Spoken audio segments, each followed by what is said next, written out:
এক ছোট্ট গ্রামে থাকে রমিজ আলী। তিনি সাধারণত চাষের খেতে কাজ করে।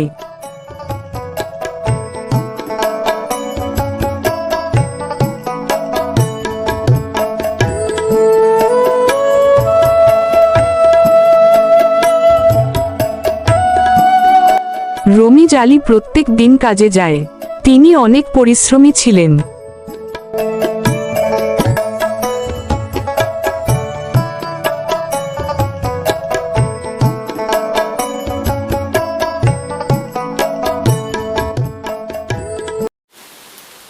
দিনে মজুরের কাজ করে, রাতে ফাঁকা পেটে ঘুমায়।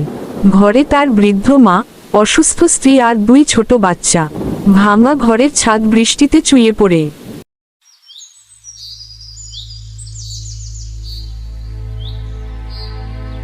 রমিজ আলী ভোরে ক্ষেতের কাজে যায় এবং সন্ধ্যায় বাড়ি ফেরে।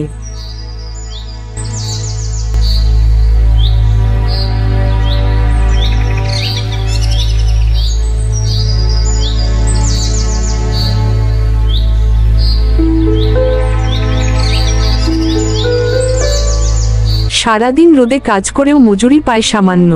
সেই টাকায় সংসারের চালু হয় না। বাবা, আমরা স্কুলে যেতে চাই, আমি পড়ব। হ্যাঁ বাবা, আমিও স্কুলে পড়তে চাই, আমারও অনেক ইচ্ছে। বাচ্চারা স্কুলে যেতে চায়, কিন্তু খাতা কলম কেনার মতো টাকাও তার কাছে নেই।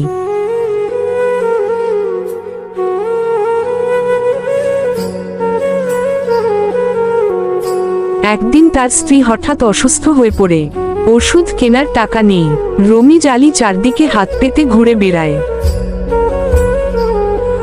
ভাই, আমার বউ অসুস্থ, আমায় কিছু টাকা ধার দাও, তুমি পরে দেবো। তোকে টাকা ধার দিলে তুই ফেরত দিতে পারবি?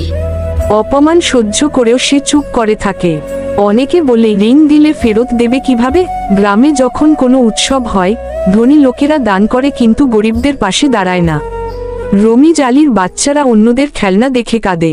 তোমার ওই খেলনাটা দাও, আমি খেলতে চাই, আমাকে দাও।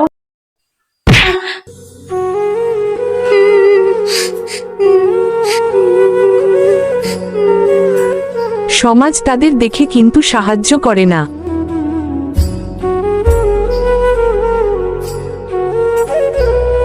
একদিন রমিজ আলী সিদ্ধান্ত নেয়, যত কষ্টই হোক বাচ্চাদের পড়াশোনা করাবো, ওরা যেন আমার মতো কষ্ট না পায়।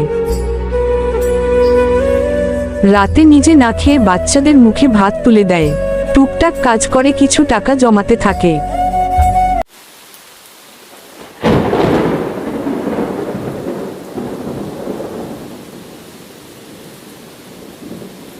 হঠাৎ বন্যা এসে তার ঘর ভাসিয়ে নিয়ে যায়। বন্যায় মানুষ আর্তনাদ করতে থাকে। পুরো গ্রাম জলের নিচে চলে যায়।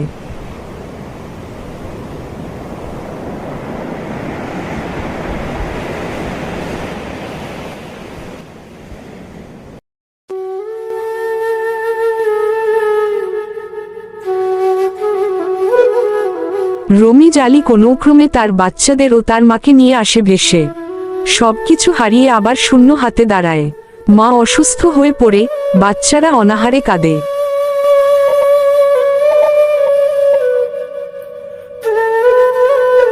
কিন্তু রমিজ আলী হার মানে না।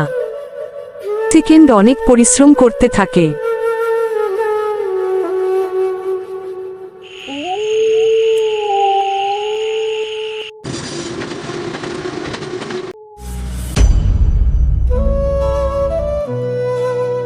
অনেক বছর পর তার বড় ছেলে পরিশ্রম করে পড়াশোনা শেষ করে, চাকরি পায় শহরে।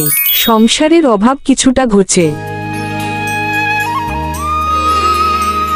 রমিজ আলী তখনও কাঁদতে কাঁদতে বলে, আমার কষ্টের জীবন নষ্ট হলো, কিন্তু বাচ্চাদের জীবন যদি সুন্দর হয় তবে আমি সবচেয়ে বড় খুশি। বৃদ্ধ রমিজ আলী একদিন ভোরে চুপচাপ চোখ বুজে যায়। তার হাত শক্ত করে ধরা ছিল পুরনো একটা কলম, যে কলম সে বহু বছর ধরে বাচ্চাদের পড়াশোনার জন্য আগলে রেখেছিল।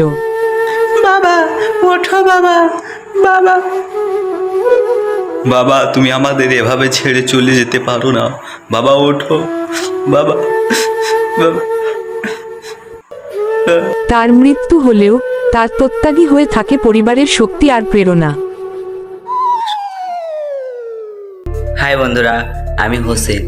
আমার এই ভিডিওটা যদি আপনাদের একটুকু ভালো লেগে থাকে তাহলে অবশ্যই সাবস্ক্রাইব করে দেবেন, আর হ্যাঁ, একটা লাইক অবশ্যই করে দেবেন।